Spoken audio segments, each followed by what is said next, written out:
It's about that time of day again. Welcome back to your nightly newsletter, boys and girls. Joseph James here. Thursday evening, July 21st, 2016. Squeezing out the last few drops of this third week of the month of July. Boy, it's been a great month so far. Hope you've had a great time with us here on the newsletter. Boy, we had some incredible trading opportunities today across all of our favorite markets. And with some big moves in today's session, boy, we know that tomorrow is setting up for another big summer Friday. Crude oil and the S&P are both bearish, while gold is bullish and the euro is trading sideways. Before we get into our charts tonight, I got a great newsletter in store for you guys and gals tomorrow. I do want to remind you, the only place to watch the full-length version of this nightly newsletter is here on our blog at sidewaysmarkets.com. If you're watching the video right now on our YouTube channel, not to worry. There's a link right in the description of the YouTube video. Follow that link. Come join me on the blog for the full-length version of our nightly newsletter. Also, while you're here, don't forget, if you're not a member here at School of Trade, I've got a free pass for you to come out and join me as a guest in our trade room. Grab your free pass in the upper left-hand corner.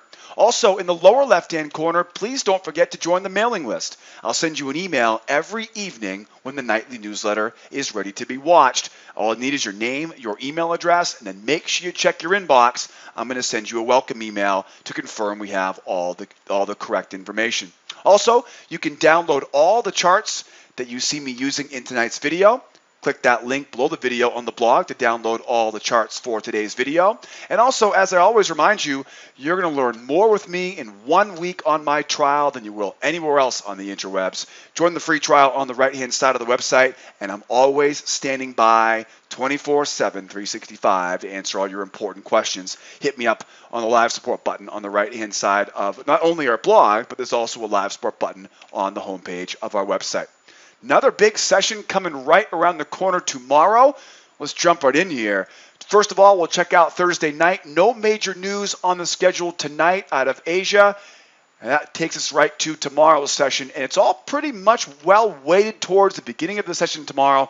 Tomorrow is a summer Friday.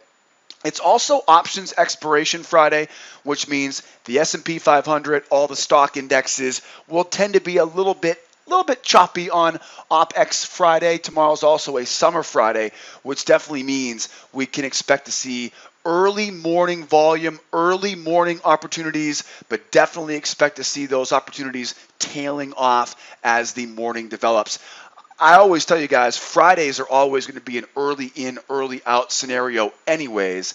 A summer Friday, and here in the U.S., the kids go back to school a week or so into August, at least they do here on the west coast of the U.S., and so I'm sure a lot of people will be getting out of the office and, of course, spending the weekends with family. So get to it early tomorrow. If you're in Asia, if you're in London, you shouldn't have too much of a problem, but if you're here with me in the U.S. session tomorrow, after 10:30, you definitely want to be watching that volume, and don't force any trades if the market's really moving slowly after 10:30 a.m. You're more than welcome to hold positions into the close. Just don't go entering into any aggressive new positions right after. Usually it's about 11 a.m. on Friday mornings. We have our cutoff for getting to new positions. But again, a summer Friday, it could slow down pretty quickly here tomorrow morning, so get to it early. Now, the good news is we've got a bunch of news tomorrow morning, 3 a.m., 3:30 a.m., 4 a.m., 4:30 a.m. Can we keep going? Yeah, quite a bit, right? Everywhere from France, Germany, got the ECB, Great Britain. Got a lot of news, a lot of market-moving news coming out early tomorrow. If you're in London, right, you've got that waiting for you tomorrow morning. Not a lot going out in the overnight session, though, right, in Asia. So we'll see if we get much opportunity here for the folks trading the Asian session. If you're going to be with me tomorrow morning at 8 o'clock Eastern time in the trade room, we have the CPI from Canada, retail sales from Canada, and then, of course, we have the PMI manufacturing flash at 9:45 here in the U.S. Don't forget those news from our good friends north of the border, right? Canadian economic news, a huge export is crude oil. So don't be surprised if we get a little bit of a blip on the radar tomorrow, even though you wouldn't really think that would cause the markets to move at all. It is, of course, right, one of their biggest exports, if not the biggest, besides hockey and curling, right? It's going to be crude oil, right? So we know that crude futures will definitely see a tick in volume tomorrow, right, around that 8:30 a.m. news. So keep an eye on that. And again, loaded towards the beginning of the day tomorrow, after 10:30, watch the volume, because it's definitely shaping up to be an early in, early out session tomorrow. Nothing I'm seeing right now. I'm not seeing anything on Saturday or Sunday evening going into next Monday morning. Nothing out of Japan or China on Saturday, Sunday, or sorry, say Sunday evening. So it looks like we got a pretty straightforward weekend ahead of us. Let's jump into some charts here. Looking for tomorrow's session. Crude oil. Start with crude. Go crude, S&P, gold, and euro. Crude is bearish and grinding lower down the bottom of a bear channel this evening. The bears had control of this market for the entire session today, pushing through the measured move and hunting for the double down and triple measured move targets waiting below. Whenever we see this strong of a trend, we know there will be sellers looking for opportunities at all resistance levels overhead, with the most reliable entry points being up at prior swing highs and the high of that bear channel for the sellers. Sellers may have a little bit more gas left in the tank to finish off that double down, but we know the most reliable selling opportunities at this point will be after a short-term correction up off those lows. The odds, unfortunately, are stacked against the buyers right now, so they need to be patient, right? Be careful trying to call a bottom in this market, and make sure if you want to be a buyer, you wait for proof with a new higher high that can successfully hold a pullback before you go looking for any aggressive buying opportunities tomorrow. Most important thing right now, this is clearly a bear market, and with a bear market, we know a couple main components. First, the odds are on the bear side. They are stacked against the bulls. So we do not want to be buying this market, even though they may feel like it can't keep going lower. The odds are against the bulls right now until the bulls can get a new higher high and hold a pullback. Second thing you want to keep in mind, whenever we see a dramatic move lower like this, we now know that sellers, long-term sellers, are going to be looking for opportunities to sell at all of the resistance areas that I have marked up overhead. That means long-term sellers, as this price goes higher, they'll sell some here. If it goes higher, they'll sell more there. If it goes higher, they'll sell more here, knowing that the odds are stacked in their favor of returning back down to that low. Now, if you get a big account and you can stomach some heat and you can keep selling as the price rises, you can trade that way. For the rest of us out there, right, who are day traders looking for short-term opportunities, we need to be a little bit more precise. That means as this price is rising higher, we're looking for buyer failures, basically failures at resistance into strength, into pullbacks, back down. As it goes higher, buyer failure into seller strength, into seller pullbacks, right, for the move right back down. We're looking for the appropriate trigger. We're not just selling at resistance.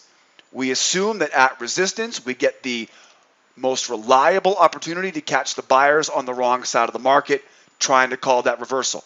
As we go higher here, this is where we expect buyers to try to buy pullbacks. That's where the sellers will be looking for those buyers to fail.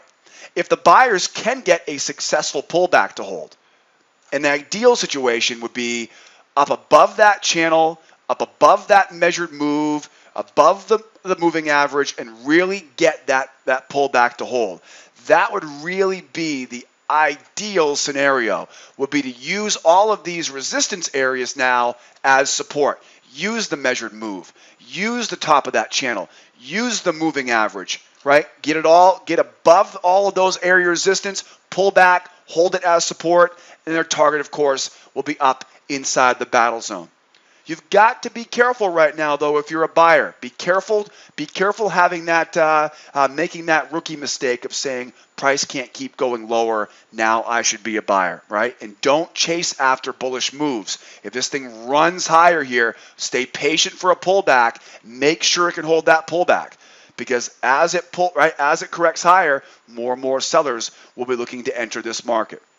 Okay, so sellers looking for opportunities here. You'll notice that trend line drawn overhead, right? It kind of makes what looks to be like a bear wedge. So really, this can start off right above that trend line high, right, for a move back down. selling above the trend line, selling above the channel, selling up above the resistance areas over here, right? Sellers will be looking for opportunities here to sell at all resistance areas overhead. If you're a buyer, you know what we're looking for. We really got to be careful until we can get above the high of that channel, right? So get above it, hold that pullback, and at least that will give you a fighting chance, right, up to that battle zone. It really, in my opinion, you're not going to be out of the woods right now if you're a bull until you can get and stay above that battle zone tomorrow. Again, with such a strong bear market right now, everybody knows what's going on. There's very little opportunity right now for buyers to make money, which means sellers are the only ones in this market right now. We have to get those sellers to back off by holding a pullback if you want to be able to buy this market with any reliability tomorrow. All right, guys? Double down target, triple measured move target, channel rotation targets. We'll know more tomorrow once we know, right, how far this pullback goes. Let's keep going. How about some S&P? S&P is bearish with a spike in channel that is correcting higher to give the sellers another opportunity to retest the lows tomorrow. After quite a rocky start to the session, if you looked at this chart on a faster time frame, it looked like you had the wrong market. Very choppy start to the session. But the sellers made both the triple measured move and the double down targets after that chop and slop before they took their profit, and now the buyers got their shot during a correction back to resistance targets overhead. The spike in channel is a big clue for the sellers because it tells them to stay patient and wait for buyer failures at resistance levels overhead with a target back to those lows. The buyers have a strong move off the low, which means they will likely be trying to get a second leg higher before the sellers look to re-enter this market tomorrow. You can see how I have those arrows drawn in here now. Get this back over here. You'll notice how I have that kind of that measured move, that second leg anticipated here up around that 21, we'll call it 63 and 3/4, 64, right? 21.64. So this is very similar to crude oil. With such a strong move down, we know that for the most part, buyers have been unable to make any money with this. With that said, that means there's nobody but bears in this market. Now, we saw the spike in channel down. And the spike in channel down, you'll notice, has a pretty steep slope to it, and then they overshoot the low. Guys, what happens when we overshoot the low? We typically overshoot the high. So we're right about there right now. This is where the buyers have to hold this pullback. In their defense, we do have a very strong move coming off of this low. Now, you could easily say, well, that strong move is probably nothing more than the sellers taking their profit. I mean, look at this. What a perfect place to take profit. Double down at 55.25, triple measured move at 55 even, and an overshoot of a already very strong bear spike in channel. Yeah, I'll take that with a bow on it and take my profit right now, please, and I'm gone. So it's not a stretch to try to rationalize why this market has spiked higher like this. Remember though, whenever we see a strong spike in one direction, usually you're going to see a follow-up. And that follow-up tends to be about a symmetrical move. For example, strong spike down, follow-up down. Right? It happens over and over and over again. We call them measured moves, symmetrical second legs, continuation legs. There's a few different ways we can describe it to you. So, we're definitely a bearish market in the long term. But I wouldn't be surprised whatsoever if these buyers hold this pullback because of the overall strength and get this price up into some of these resistance areas overhead. The first one's going to be the measured move. What was support on the way down is certainly going to be resistance on the way back up. The measured move is resistance. The correction zone is resistance. We also have these little trend lines coming down off the highs. It's a little bit tough because there's a few different options.